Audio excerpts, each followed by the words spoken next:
Alright, what is up guys, and welcome back to the channel. Welcome back to Nwadei MMA, where I give you my thoughts, but more importantly ask for you guys' thoughts. Today I'm going to be reacting to Dana White talking about the new Usada move.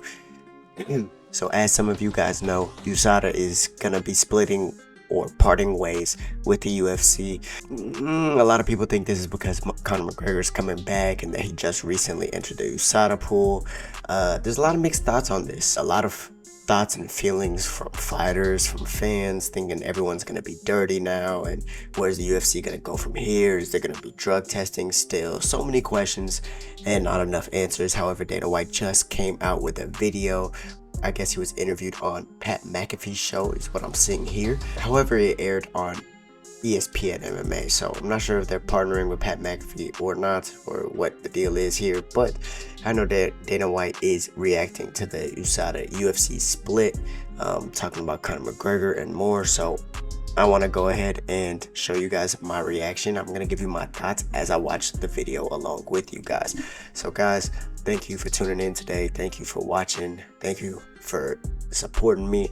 If you want to support me further, go ahead and give a like on this video, and you're more than welcome to subscribe for more daily MMA content and in-depth fight analysis. By the way guys, we all know what happened with UFC 294 by now. Oliveira is out, so Islam Makhachev versus Alexander Volkanovski 2 will be happening. Paulo Costa is out, so Khamzat Chimaev versus Kamaru Usman 2 will be happening. I will be breaking both of those fights down, so guys stay tuned. Hit the bell icon to be notified when I come out with those breakdown videos. With that being said, let's go ahead and start watching the video. Ladies and gentlemen, a man that has flipped sports on its head by not only promoting a sport to the top of the sports genre conversation, but also being a hilarious human while doing it all. Has never changed, even as he's become, I think he's a billionaire. Yeah, right? Yeah. A super duper billionaire. Yeah, super mega, yeah. Ladies and gentlemen, President of UFC, Dana White. What's up, dude? Look who's talking. Whoa, hey, we're not talking about me, we're talking about you right now. But I always flip it on you when I come on the show. Yeah, classic. I appreciate that. Game, respect, game. Massive respect to you. Thank you for joining us. Massive news yesterday coming out of your particular company. Usada and UFC will end their partnership after the 2023 year. Now, I did not know much about this, but in the NFL, I think we have like Clear Sport, or Clean Sport is the company that does all the drug testing for the NFL. There are other companies that do this aside from Usada. Is that where you're about to explore next? And what led to this decision for you guys to kind of separate? Because the internet went banana Getting into it right away, huh? to this announcement, but it doesn't feel like this is that big of a deal to me, knowing that there's other drug testing companies. Well, let me just start with this. It wasn't an announcement. It was a dirty move by them. Okay.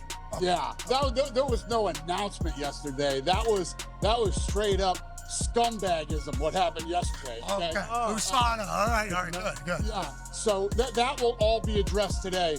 Not by me. I'll let Nowitzki and our lawyer Hunter Campbell handle that. But yeah. Not happy about it. The you-know-what is about to hit the fan on that one. Okay, so the shit is about to hit the fan over there, but since we all know it now. I thought we were on ESPN. What's going on here? So no F. You can do whatever you want, huh? Not anything. You have gotten so big and have made so much money, you can do whatever you want. Not whatever. Unbelievable. Not whatever. You can say shit, damn, ass. Yeah. Okay, but that F dash Dana, can't do it. Can't happen. I said I was on ESPN like 10 years ago and said ass, and they threatened to never have me back on the network ever again. Yeah, but now you've helped. Yeah, now you're here. Now you're here, and anybody can do whatever they want when they're on your show. This is amazing. Okay, so with that being said, we're lucky that you're here. You have helped us get to this point. So I think what Dana's referring to is the fact that Usada, and actually I'll go ahead and pull it up here. So I think what Dana White is saying is this article actually. Let's go ahead and click. So it says the stunning news was announced on Wednesday with a statement from Usada CEO Travis Tiger after Usada officials confirmed that UFC superstar Conor McGregor had officially re-entered the drug testing pool following month-long absence. Tiger claims that talks were ongoing for an extension between the Usada and UFC until negotiations broke down. The MMA promotion then opted out, ending the partnership. And I guess Tiger went on to say, "We can confirm that Conor McGregor has re-entered the pool as of Sunday, October 8th. We've been clear and firm with the UFC that there should be no exception given by the UFC for McGregor to fight until he's returned 2 negative tests and in the pool for at least 6 months. The rules also allow Usada to keep someone in the pool longer before competing based on their declarations upon entry in the pool and testing results. Unfortunately, we do not currently know whether the UFC will ultimately honor the 6-month or longer requirement, because as of January 1st, 2024, Usada will no longer be involved with the UFC anti-doping program." Tiger pointed at a strained relationship between Usada and the UFC, said largely due to the situation surrounding Conor McGregor.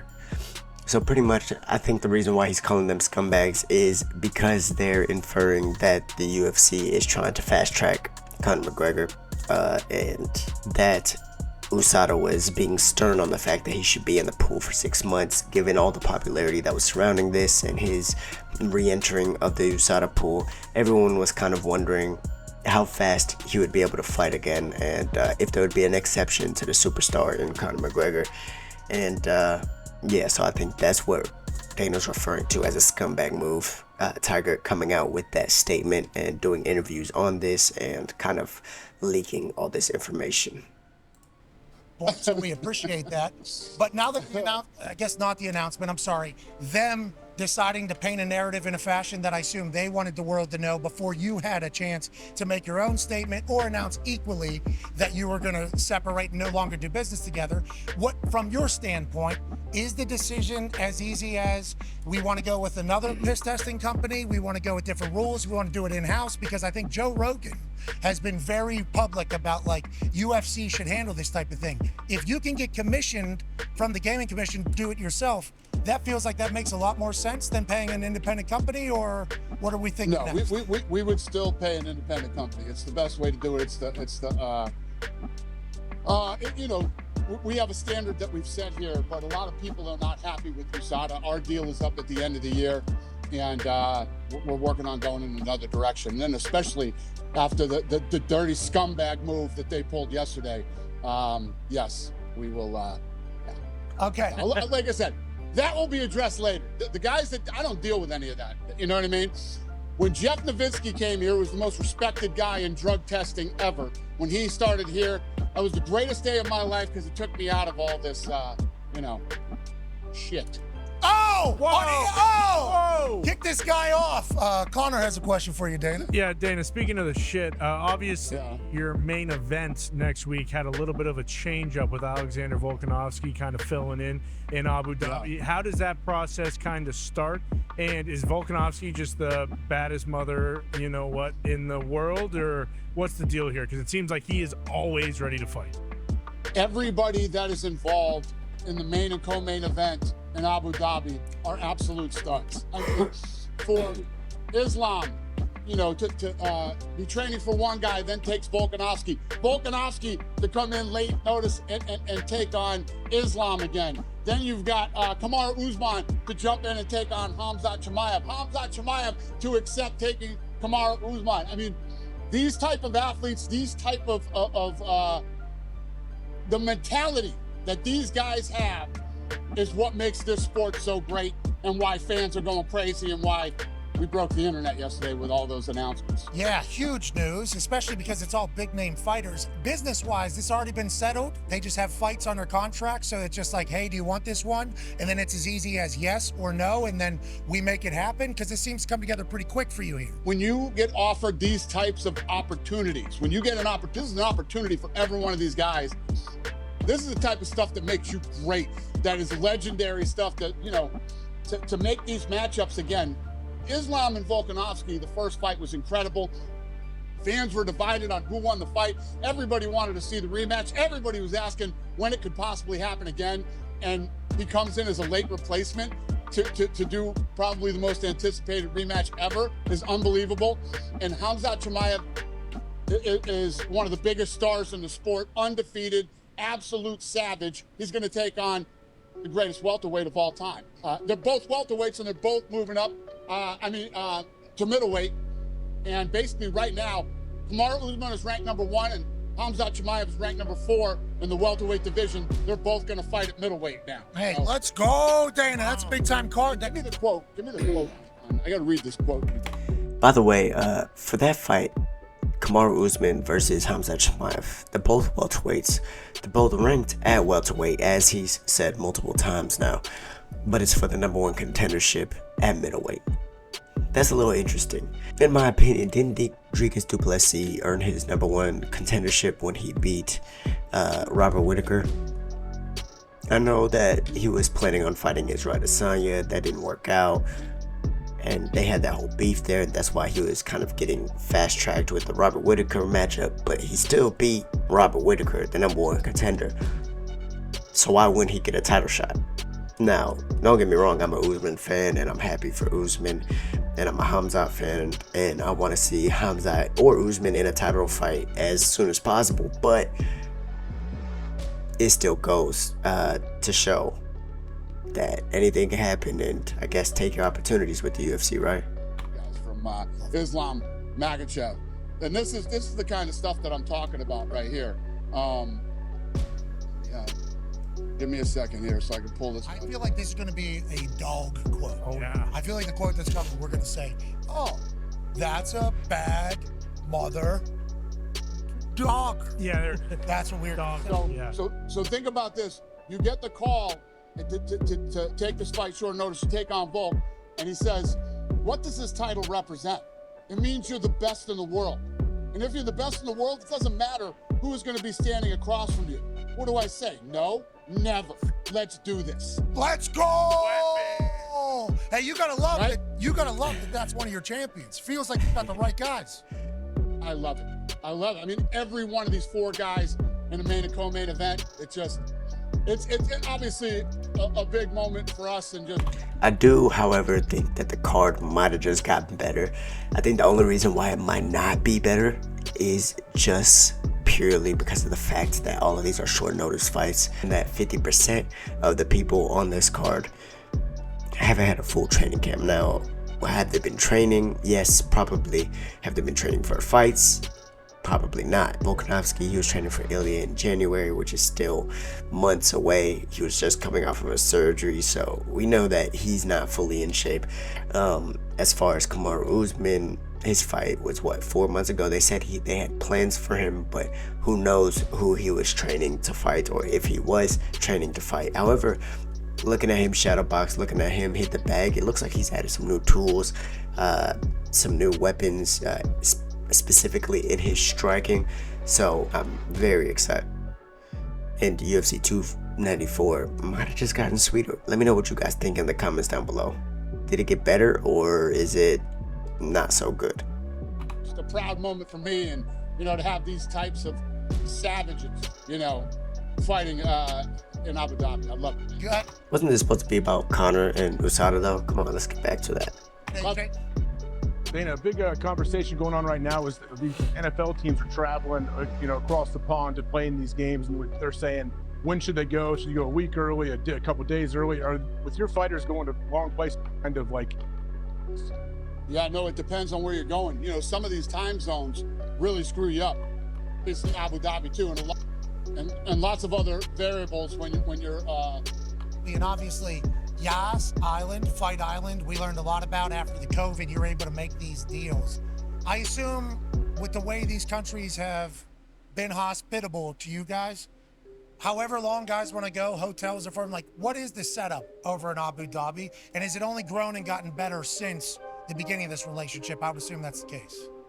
Let me tell you what, guys, when you're putting on an event over in Abu Dhabi, whether it's during COVID or not during COVID, it's one of the greatest experiences you could ever have. I mean, the infrastructure there, from hotels to restaurants to shopping, to gyms now. I mean, my old partner, Lorenzo Fertitta, told me he just got back from Abu Dhabi.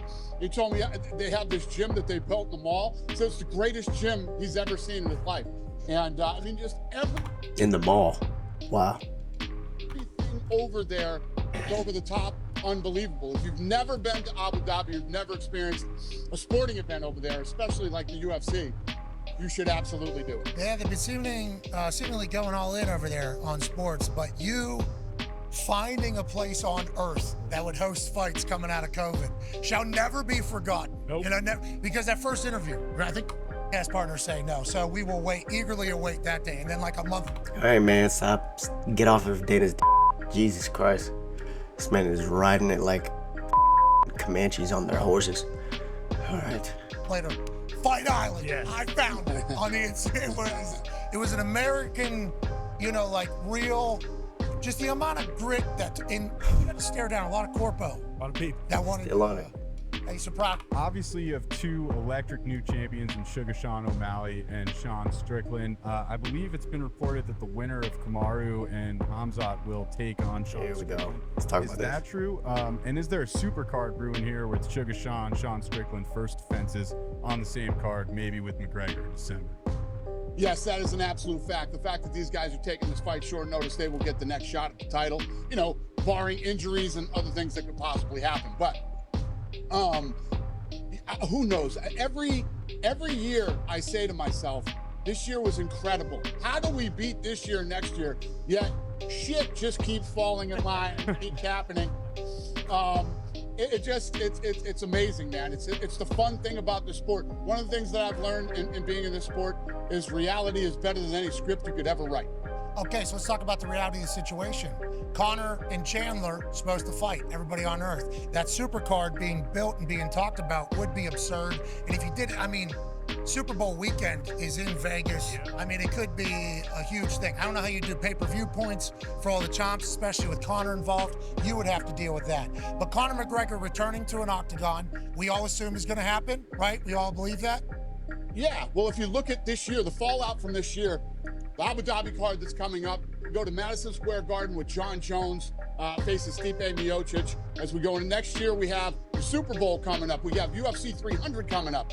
And the list goes. And, you know, I don't know if you guys know, and I know you asked me about Conor. And yes, Conor too, coming back into the mix. Hopefully next year, we'll see how that thing plays out. Okay, let's go, baby! Notorious, yep. And over the last few weeks, I have become obsessed with the Sphere. The Sphere here in Las Vegas. I went and saw the U2 concert, and That Sphere, if y'all know what he's talking about, is actually really cool. If you guys have seen already that the first fight ever showcased on that Sphere was Ngannou versus Fury, and it looks pretty badass. blown away by this venue. I want to do Mexican Independence Day next September. I actually have my entire production staff and team going to the U2 concert this weekend to walk the place, do it. I want to be the one to do the first live transmission out of the Sphere. I'm telling you right now, this place is incredible. Ooh. I will put on the greatest Look at that. live combat sports event anybody has ever seen. Holy shit. Oh, is he talking about a fight here? Oh, wow. Is this gonna be, he said Mexican Independence Day? Wow. What if they do UFC 300 here? Okay, are we putting the fight on the Sphere? Is that being projected out to the world? What are you envisioning? Well, that's for Mexican Independence Day, is that it gives us enough time to figure out how we could pull this thing off and how we could do. Mexican Independence Day, Jesus Christ. Are we getting glossed over Shevchenko 3? Who else would be on that card? Better than it's ever been done. I'm literally obsessed with this. I'm torturing the guys over at MSG right now. I keep blowing these guys up, and I'm telling you guys, if there's ever a fight that you ever went to, that's the one you want to come to. I'm going to put on the greatest combat sporting event anybody's ever seen. Hey, call your shot. Can't wait to see you make it come to fruition. That seems to be what you only do. We appreciate you for joining us, and thanks for just swearing all over our broadcast. We appreciate Thanks for having me, guys, and thanks for breaking all the rules. You're the man. Hey, you too. UFC 294 next weekend live in Abu Dhabi. 4 best fighters on earth battling each other on short notice. What a story. Ladies and gentlemen, Dana White. You know, as far as how that whole Sphere thing would work, it'd be pretty fucking cool if they had the octagon on that stage where that singer was. I mean, if we go back to that, thinking about how this would work, like a watch party would be pretty cool, or whatever. But I think the coolest way that they could possibly do this thing, I mean, look at this. You have the octagon right there. You have the quartermen around. Obviously, the media is around.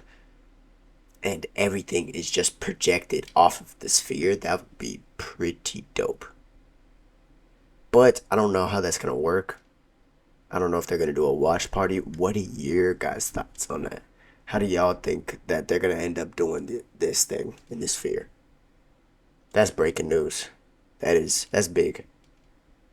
Wow. All right. Well, guys, they barely discussed the Usada Conor McGregor news. I guess this was not a mutual thing for them to air out this. Usada was kind of pinning it on the UFC, saying, oh, they're trying to kind of fast track McGregor and all this and whatnot. I guess Usada just didn't want to look like the bad guys and all this, and that's why they came out like that. But then again, that's the game we play, right? Guys, let me know your thoughts in the comment section down below. This was my reaction of Dana White breaking all this news. And yeah, thank you guys for watching. Don't forget to like, comment, and subscribe. Hit the bell notification button to watch when we go live. And stay safe, stay blessed as always. I'll see you guys in the next one. Peace.